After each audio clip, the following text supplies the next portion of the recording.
사도행전을 통해 만나는 이제 성령님 관한 이야기를 지금 나누고 있는데요.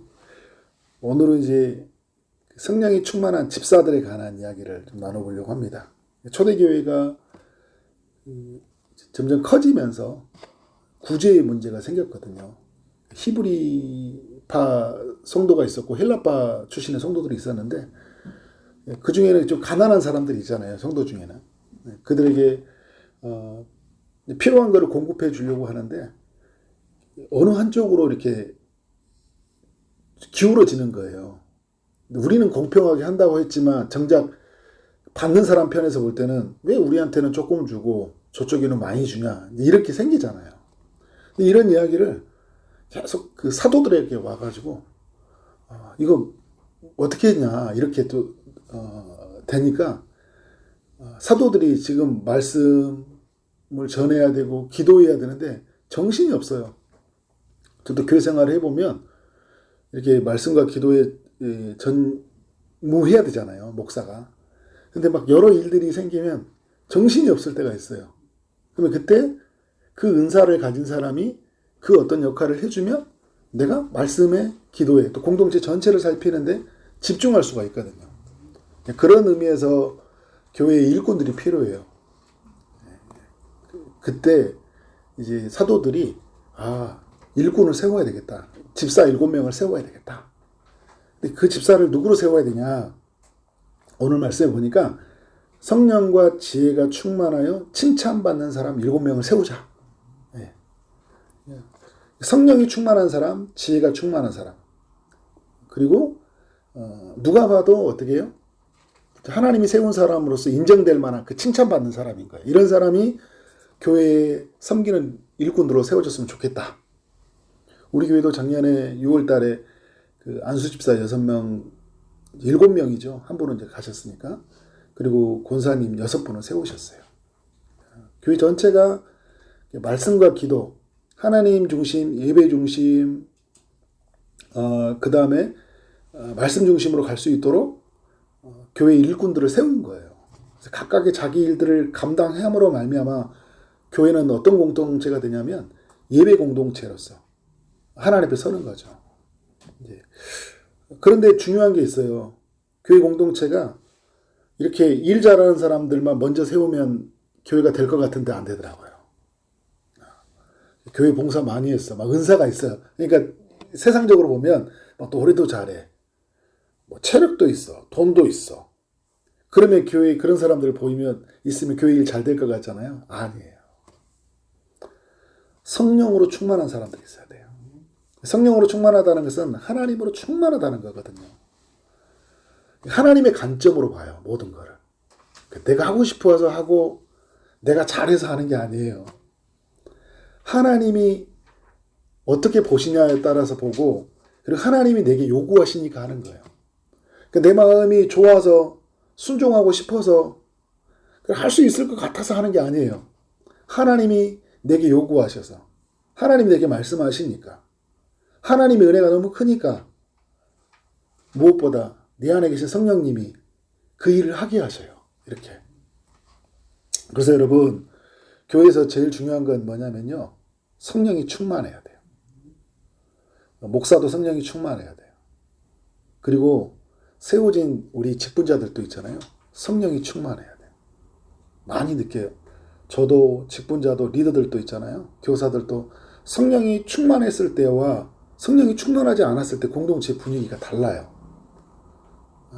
성령이 충만하면 하나님 중심으로 하나님 편에서 어떻게든지 하나님의 이름을 드러내려고 하고요.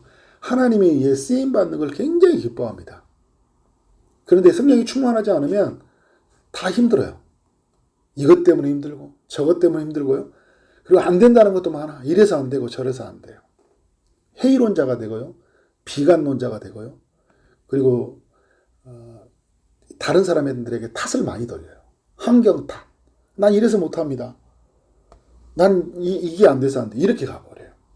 이건 목사도 마찬가지. 다 그래요. 그래서 여러분 우리가 성령의 충만함을 입고 교회 봉사하는 건 너무 그래서 초대교회는 첫 번째 덕목이 성령과 지혜가 충만해. 이게 여러분 성령에 충만한 사람들이 말씀과 기도로서 더욱 은혜를 입어가면 지혜가 충만해지거든요. 그러니까 다 같은 의미에서 연결되는 거예요. 저는 저희 동산교회에 세워진 일꾼들도 그렇고요. 우리 모든 사람들은 하나님 나라 일꾼이잖아요. 고린도전서 4장에 가보면 우리는 하나님 나라 일꾼이라고 그러거든요. 하나님의 일꾼으로 부름받은 사람들이 뭐가 충만해야 되냐? 돈이 충만한 게 아니라요. 의욕이 충만한 게 아니라요.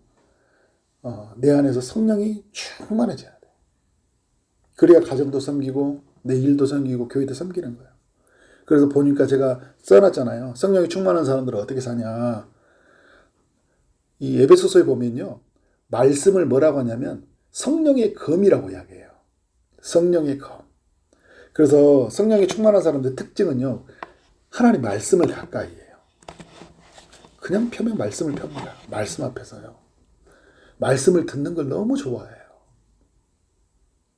말씀을 배우는 걸 너무 좋아해요. 성령의 특징이 왜냐하면 성령은요. 계속 우리를 성경으로 향하게 하거든요. 그래서 성령 안에서 또 에베소서에 보면 무시로 기도한다고 하거든요. 성령님은 우리를 어디로 가게 하냐면 계속 기도의 자리로 가게 해요. 기도의 자리로 가게 해요. 그래서 기도하고 무시로 기도한다는 이야기는 뭐냐면 지속적으로 기도하게 하는 거예요. 성령님은 계속 기도해야지. 그리고 순간순간에 어떤 일이 생기잖아요. 그럼 바로 기도해요. 주님 도와주세요. 누구 분에게 막 성도님에게 전화 오고 어떤 일이 생기면 주님이 도와주셔야 돼요. 이게 지금 내 안에서 누가 나한테 계속 그런 마음을 주시냐면 성령께서 주님을 찾도록 하는 거예요. 주님을 찾도록. 교회를 세우도록 하는 거예요. 그래서 여러분 그때 내 안에 성령이 일하고 계시라는 걸 내가 느끼는 거예요. 바람이 어디서 오는지 모르지만 바람이 분다는 걸 느끼잖아요. 내가 기도하고 싶은 마음이 있다면 그건 누가 일하고 계신 거예요? 성령이 일하고 계신 거예요. 성령은요.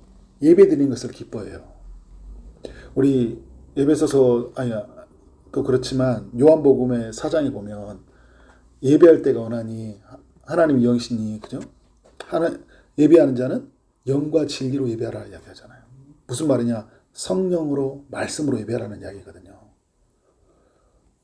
성령 안에서 예배드리기를 기뻐해요. 성령이 충만한 사람들은 그냥 오늘 의무적으로 오늘 수요일에 또 가야 되나? 이렇게 출발하지 않아요. 성령님 어떻게 해요? 예배의 자리로. 네가 예배자로 부름받지 않았냐? 네가 구원받지 않았냐? 성령님은 또 우리에게 은사를 주시거든요. 은사를 주세요. 제가 안산 동산교회를 다녔어요. 그리고 이제 오산 세비교회, 안양 석수교회, 그다음 기쁨의 동산교회. 그다음에 제가 안산 동산교회 때 미모교회에 있을 때 푸른 삼립교회, 여러 교회들을 도왔어요. 협력으로.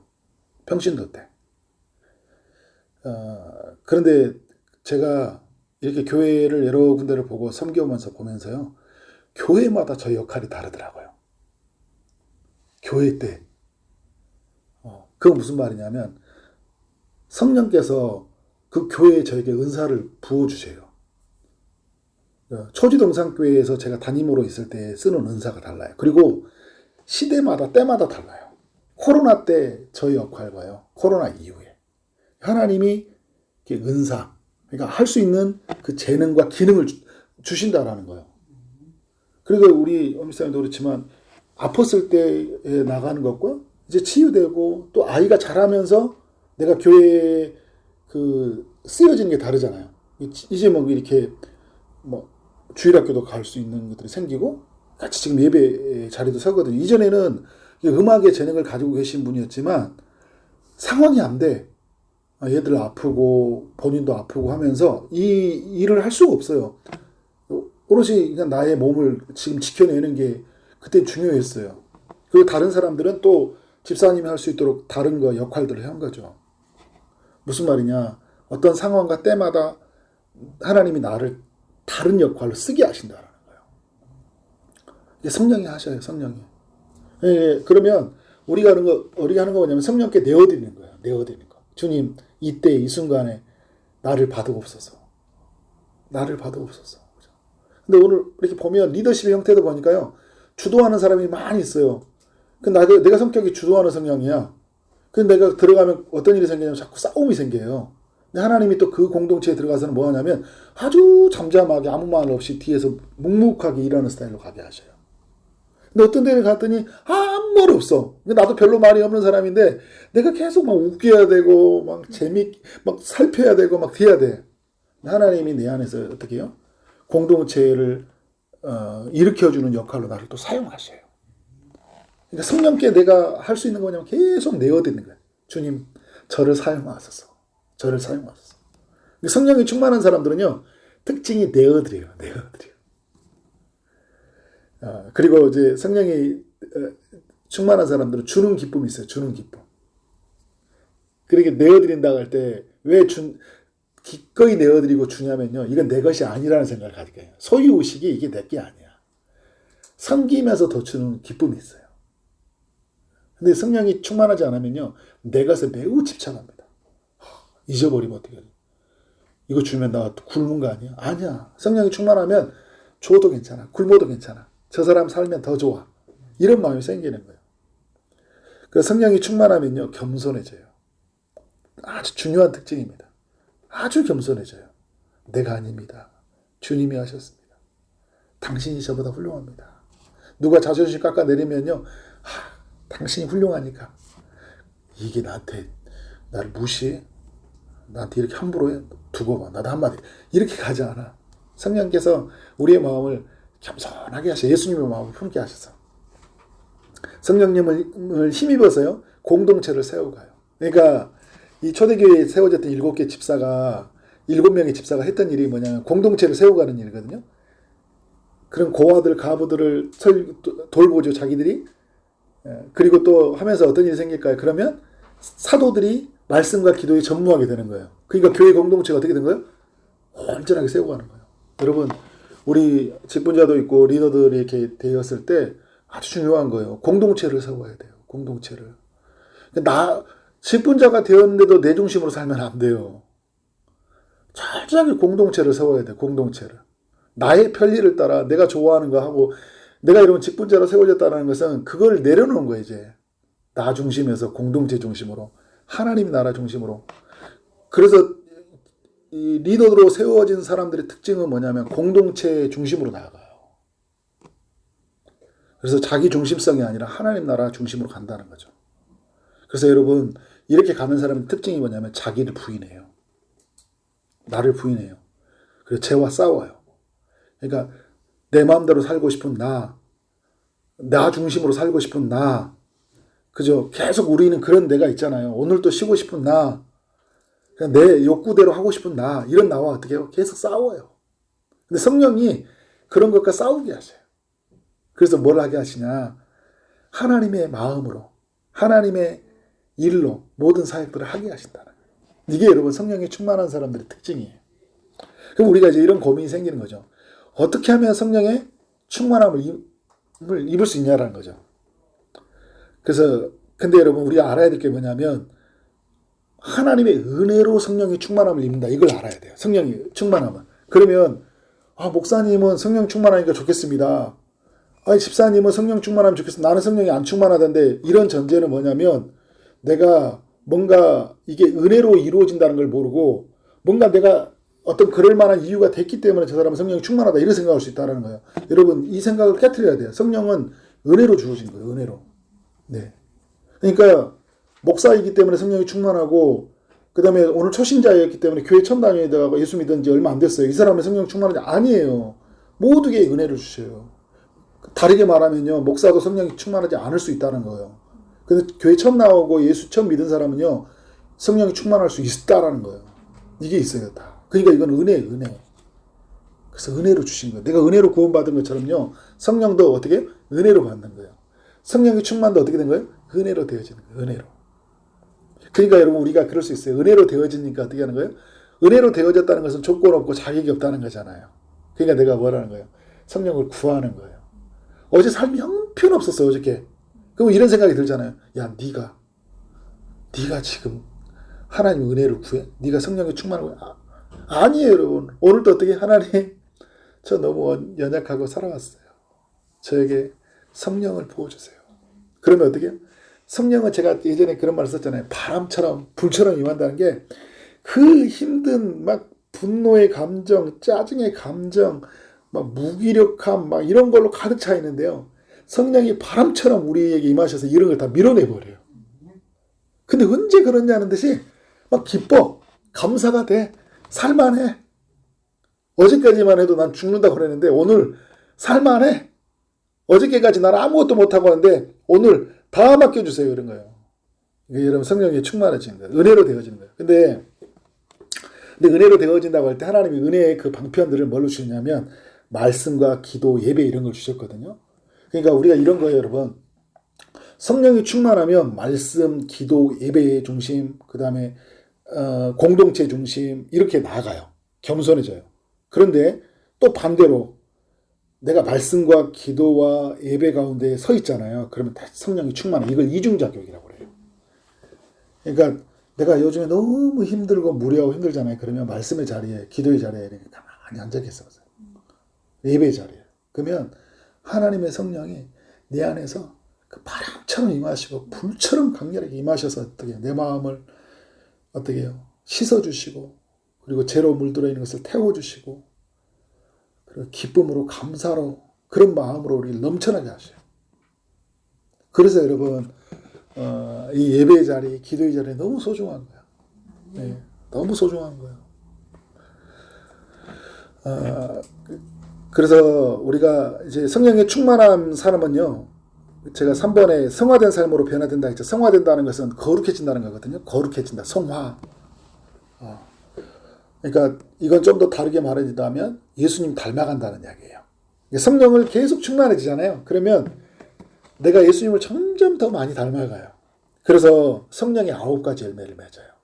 사랑과 희락과 평과 오래참과 자비 양성 충성 온유 절제 많이 들었던 이야기죠. 근데 이게 뭐냐면 성령의 충만함이 있게 되면 내 안에서 이런 마음들이 그러니까 다른 사람을 향한 태도가 내 인생을 향한 어떤 바라보는 태도, 가치관, 생각 그리고 다른 사람들의 삶, 다른 사람들을 바라보는 어떤 그 어떤 관점, 나의 라이프 스타일, 습관 이런 게 있잖아요. 고쳐져요. 전에는 막 저급한 욕구로만 따라가고 전에는 막 입에 욕이 달라 살고 그죠? 전에는 막 불평, 불만, 온갖 짜증 그 다음에 이야기하면 부정적인 이야기, 네거티브 막 다 까고 막 이런 이야기 하던 사람이 성령에 점점 충만함을 입다 보니까 어떻게 그런 이야기를 싫어해요. 이게 또 우리 이런 그런 거 있잖아요. 술, 담배 많이 하는 사람이 어느 순간 되니까 그게 그냥 싫어. 내 안에서 하나님이 일하시면 되거든요.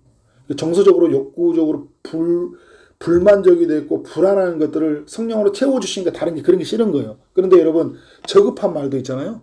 막 뒷담화하고 틈만 나면 뒷담화하고 막 다른 사람 막 중상모략 깔아내는 사람들이 있어요.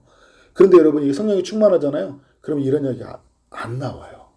왜냐하면 내 안에 성령께서 그거를 몹시 싫어하는 게 느껴져요. 참아서 입조심. 그만 이러는 거예요. 그만하자.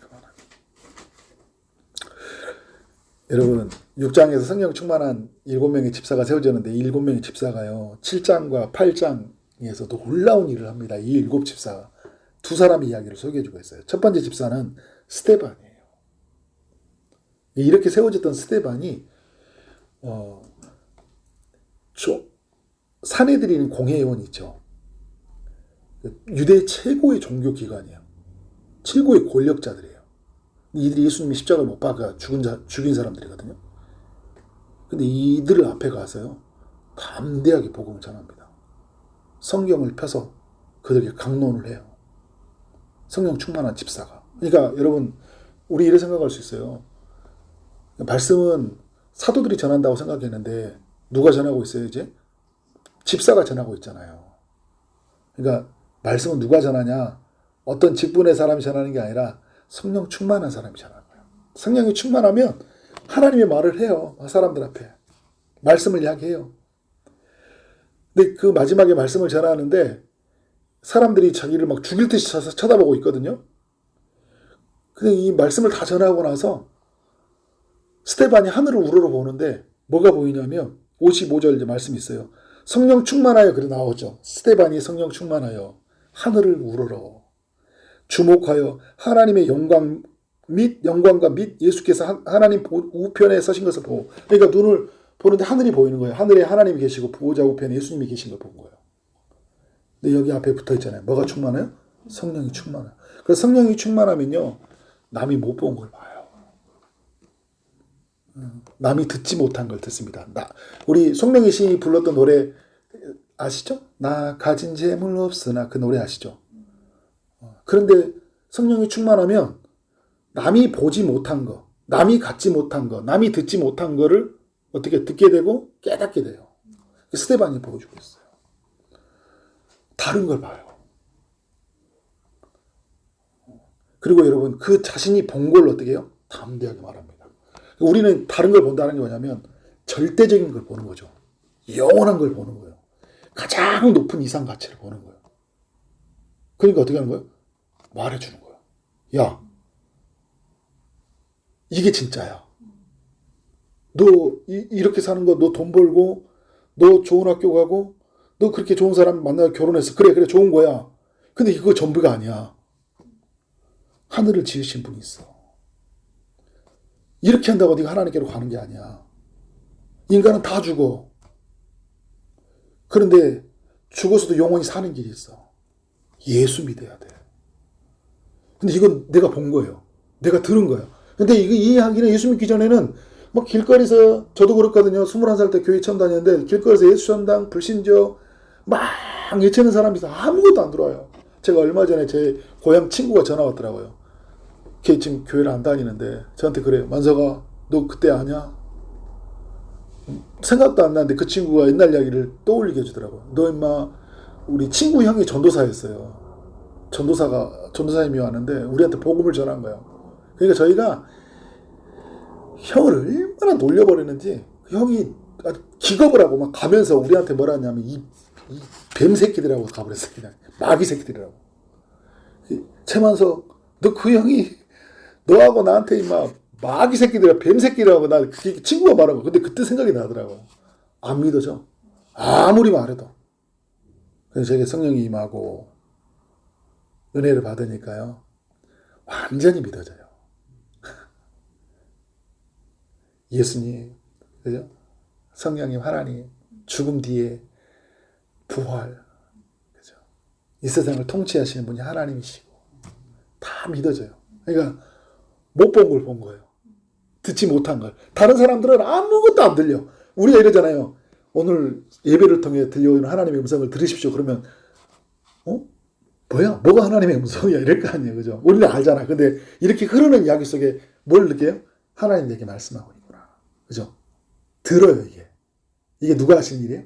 성령이 하시는 일이에요. 그 스테반은요, 남이 못 본 걸 보고요, 남이 듣지 못한 걸 들으니까 어떻게 하는 거예요? 그냥 자기가 본 걸 다 말하고 들은 걸 말하는 거예요. 담대하게. 돌에 맞아 죽었어요. 그런데 여러분 어떻게 해요? 죽음의 순간도 어떻게 한 줄 아세요? 죽음이라는 무게가 가장 무서운 거예요.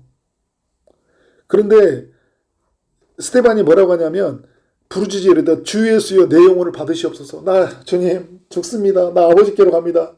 주님 저 아버지께로 갑니다 하고 자기 영혼을 하나님께 향하고 있어요. 여러분 이게 이 59절의 말씀이요. 7장 59절이 이게 우리의 삶으로 가져온다면 이게 놀라운 거예요. 죽음의 순간에 하나님을 영광스럽게 맞이하려고 하잖아요. 우리는 사람들은 성령이 안 충만하면 어떻게 살 것 같아요? 아이고 나 죽네, 나 살려줘 이런다고요. 주님 나 살고 싶어 이런다고 그죠. 근데 성령이 충만하니까 아버지 나 아버지 품에 갑니다. 근데 여러분 자신에게 돌 던져 죽인 사람들 어떻게 해요? 60절에 무릎을 꿇고 크게 불러 이르다 이제 돌에 맞았어요. 여러분 지금 이 상태가요, 돌에 맞아가지고요, 이 거의 숨이 붙을까 말까 이런 순간이에요. 하나님께 기도하고 무릎을 꿇고 어떻게 해요? 그 순간에 무릎을 꿇어요. 주여 이 죄를 그들에게 돌리지 마옵소서. 자신에게 돌 던진 사람을 용서해 주고 있어요. 여러분 자신에게 돌 던진 사람 중에 한 사람이 누구예요? 사도 바울이에요. 죄를 용서해달라. 그런데 여러분 이 스테반의 기도를 들으시는 하나님이 나중에 사도행전 9장에서 사도 바울을 변화시키잖아요. 그 기도를 들으시고 마지막 순간까지도 자신의 돌 던진 사람을 향해서 용서하고 그들을 위해서 기도하는 이야기. 이건 누가 할 수 있을까요? 스테반이니까 할 수 있다 이야기가 아니에요. 성령이 충만한 사람이 이렇게 한다는 거야. 그러니까 일곱 집사는 그러면 교회에서 일만 하는 사람이냐? 이게 아니에요. 이렇게 복음을 드러내는 사람이에요. 자기가 본 거, 자기가 들은 걸 어떻게 해요? 알리는 사람들인 거예요. 그러니까 집사들이 이런 역할을 했다라는 거예요. 그러니까 여러분, 우리가 하나님 나라 일꾼으로 갔다는 것은 너무 어마어마한 일이에요. 어마어마한 일이에요. 또 한 명의 이야기를 해줍니다. 빌립 집사의 이야기를 해줘요. 8장에 빌립 집사. 6장에 세워졌던 그 집사들의 이야기가 연속되고 있어요. 이 빌립 집사가 어디를 가냐? 유대인들이 혐오하던 땅이 있어요. 그 사마리아 땅이야. 사마리아 사람들은 북이스라엘 사람들이잖아요. 이 사람들은 이게 우상숭배의 나라예요. 그러니까 이 사람들이 같이 이스라엘 백성들을 한 민족으로 부름받았지만 형편없이 그냥 우상숭배하고 살아가는 이 사람들이라고요. 그래서 이 유대인들은요, 여기를 쳐다도 안 봤어요. 상종도 안 했다가 사마리아 사람들 보면 혀를 찼어요. 그러니까 금기된 말이에요. 사마리아 사람들. 그런데 예수님이 요한복음 4장에 보면 사마리아에 어떻게 해요? 찾아가잖아요. 결혼을 5번 했는데 지금 한 여인도 자기 아내인지 모르고 남편인지 모르고 사는 이 여인에 가서 복음을 전했거든요. 근데 성령이 임하고요. 7 집사로 세워졌던 이 스테반이요. 이 예수님이 따라다닌 제자도 아니었잖아요. 예수님의 제자에 의해서 세워진 집사예요. 근데 이 사람이 어떻게 해요? 사마리아 땅에 가서 복음을 전합니다.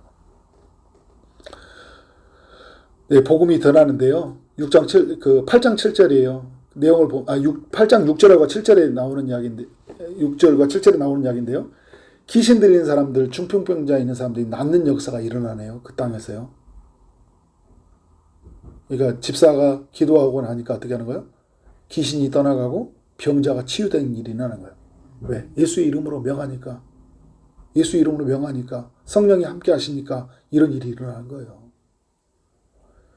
그래서 12절에 보니까 사마리아 사람들이 예수를 믿고 세례받는 일들이 일어나는 거예요. 사마리아 땅에 복음이 들어가서 복음의 역사가 나타나는 거예요. 그래서 여러분 이들이 예수를 믿었던 건 뭐예요? 성령의 역사로 우리가 같이 연결해 보면 성령이 그들 가운데 임하셨기 때문에 고린도전서 12장에서 이야기하잖아요. 성령이 아니고서는 누구든지 예수를 주시라 할 수 없느니라. 성령이 임하니까 예수를 구주라 고백했고 그리고 구주라 믿는 그들 안에서 하나님의 놀라운 역사를 일으킨 거예요. 그런데 이후에 어떤 이야기를 우리에게 들려주냐면 베드로와 요한이 다시 와가지고 이 사람들에게 안수하니까 그때 성령이 임하는 이야기들을 보여주고 있어요. 그래서 이 이야기를 우리가 혼란스러운 거예요. 아니 예수 처음 믿으면 성령이 임하는 거 아닌가? 우리 예수 믿으면 우리 안에 성령이 임하는 거 아니야? 근데 왜 빌립이 전도했을 때는 예수 믿었다고 하고 베드로 요한이 와가지고 기도하니까 왜 성령이 임하지? 이 사건을 어떻게 해석해야 되냐? 여러분 이걸 정리하면 이런 거예요. 우리가 예수를 구주라고 믿는 건 성령이 아니고서는 구주라고 할 수가 없어요. 그래서 성령이 우리 안에 임하신 거예요. 그런데 사도 요한과 베드로, 사도들 있잖아요. 사도들이 와서 기도했던 건 뭐냐면 성령이 예적인 표식으로 드러났다라는 거예요. 방언을 하듯이 그리고 은사를 받는 것들이 이런 것들 있잖아요. 그게 드러나는 거예요. 드러나는 거. 이걸 또 잘못하게 해석한 사람들은 그래서 성령의 이중세례 이런 이야기한 거예요. 이건 또 잘못된 해석이에요. 그러니까 성령이 임하면 우리에게 중요한 이야기가 뭐냐면 우리의 삶 안에 우리가 여러분 존재가 변화된 거 맞아요. 성령이 임한 순간 우리는 어떻게 변화돼요? 하나님의 자녀가 되잖아요. 성령이 아니고서는 거듭날 수 없다고 하니까 존재의 변화예요. 그런데 성령은 존재만 변화시키는 게 아니라 우리의 삶 전체를 변화시킨다는 거예요. 근데 우리가 여러분 마귀의 자녀인데 하나님의 자녀가 되었다는 거예요. 우리는 하나님 나라 밖에 있었는데 하나님 나라 안에 들어왔어요. 우리는 예수님 안에 있게 됐고 성령님 안에 사는 사람이 된 거예요. 그리고 우리가 사는 이치가 달라졌고 존재가 달라졌어요. 그런데 여러분 우리의 어떤 습관 그리고 우리가 가지고 있는 삶의 모든 것들이 어때요? 성령이 우리가 가지고 있는 어떤 의식 그리고 그런 모든 행동의 패턴 삶을 움직이는 힘 이런 것까지 성령이 어떻게 한다는 거예요? 역사한다는 거예요. 역사한다는 거예요. 그러니까 여러분 성령이 임하시면 언어가 바뀌고요. 성령이 임하시면 우리의 마음이 바뀌어져요. 존재가 뿐만 아니라. 그래서 매우 부드러워져요. 성령이 임하시면. 제가 그 처음에 나왔던 이야기예요. 그러니까 사마리아 사람들 안에서 그런 삶에 지금까지 그들이 살아왔던 우상 숭배하고 하나님을 떠나고 헛된 것을 예비하고 살았거든요. 그러니까 여러분 성령이 임한 순간 어떻게 할까요? 그들이 이제 하나님의 자녀가 되었고 이제 참된 것을 따라서 예비하는 그런 삶으로 바뀌어버렸다는 거예요. 이게 성령의 일하심이에요. 근데 이 이야기를 누구를 통해 하신 거예요? 빌립이라는 집사를 통해 하신 거예요. 근데 이 빌립이 나중에 사마리아 땅에 전도를 하는데요. 그때 마침 그 에디오피아 국고 내시를 맡은 사람이요. 그 사마리아 땅에 오다가 이제 그 뭘 하고 있었냐면 성경을 읽고 있는 거예요. 근데 그 사람이 이사야 성경을 펴서 읽고 있네. 근데 그때 성령님이 이 빌립을 향해 그 사람에게 가도록 하게 하는 거예요. 성령이. 그래서 만나게 하셨어요. 그리고 말씀을 풀어줘요. 그리고 이 국고를 맡은 내시가 예수를 믿게 됩니다. 어떤 일을 일한 거예요? 사마리아 땅에서 아프리카에서 온 사람이 에디오피아 내시는 이 아프리카요. 그 사람이 여기에서 예수 믿는 일이 일어난 거예요. 거기 있었던 그 궁전에 있던 사람이잖아요. 그 복음이 어떻게 된다는 거예요? 이 사람을 통해서 복음이 흘러가게 되는 거예요. 이게 누가 여러분 이걸 초대교회에 이 어마어마한 일들을 지금 누가 하고 있어요? 집사들이 하고 있어요. 근데 이 집사들이 그러면 똑똑해서 탁월해서 빌립이 탁월하다, 스테반이 탁월하다 그 이야기 하는 게 아니죠. 뭐가 충만하다고요? 성령이 충만하다기 때문에. 그래서 여러분, 우리 핑계를 대면 안 돼요. 이제부터는. 예수 믿으면. 저도 마찬가지예요. 교회에 누가 있어야 된다. 누가 있어야 된다. 아니에요. 성령 충만한 사람이 있으면 돼요. 교회 문제는 뭐가 문제인지 아세요, 여러분? 성령이 충만한 목사가 없기 때문이고요. 성령이 충만한 집사가 없기 때문이에요. 성령이 충만한 성도가 없기 때문이에요. 교회, 그래서 문제인 거예요. 교회에 뭐 이런 사람 저런 사람 있죠. 성령이 충만하면 하나님이 어떻게 필요한 은사를 어떤 사람에게 다 부어줘요. 예. 그래 안 되면 어떻게 하나님이 우리 신영님 집사님 노래를 잘하게 하셔가지고 찬양으로 타게 하신다니까요. 하나님이 하시면 교회를 세워가시려면 이 하나님이 하시는 일. 근데 우리가 뭐가 없습니다. 이게 저도 이제 목사가 이렇게 하다 보니까 저도 이렇게 저도 안산 농산교회에서 오랫동안 있었고 안양 속수교회 있고 기쁨의 동산교회에서 큰 교회 있었잖아요. 10,000명 넘는 교회, 2,000명 넘는 교회 다 엄청 조직적으로 모든 사람들이 막 진짜 탁탁 되어 있습니다. 막 1년 그런 데 있었거든요. 저도 행정목사 기쁨의 동산교회에서 4년 동안 했잖아요. 제가 안산 동산교회 청년부에서 회장했었어요. 몇백 명 되는 사람 계속 조직적으로 관리하고 체크하고 그러면 이게 일이 잘 된 것 같잖아요. 보면 제가 그런 생각을 예전에 이제 그 생각이 들을 때 있어요. 일단은 막 조직적으로 된 거 생각하니까 이게 왜 우리는 어떻게 하면 조직적으로 될 수 있을까 이런 생각이 가는단 말이에요. 근데 제가 성경을 보면서 예수님의 제자들 보고요. 초대교회를 이루어가는 사람들 보니까 똑똑한 사람, 잘난 사람 데리고 교회가 이루어진 게 아니라 성령을 부으셔서 하나님 일하시더라고요. 12제자 보세요. 그 어부들 똑똑한 사람 불렀어야 됐잖아요. 근데 그 어부들 고기 잡는 사람들 불러가지고 교회 세운 거예요. 베드로 맨날 고기만 잡고 사는 성격도 별로 안 좋아요. 이랬다 저랬다 하고 막 의욕만 앞서가지고 금방 무너진 사람.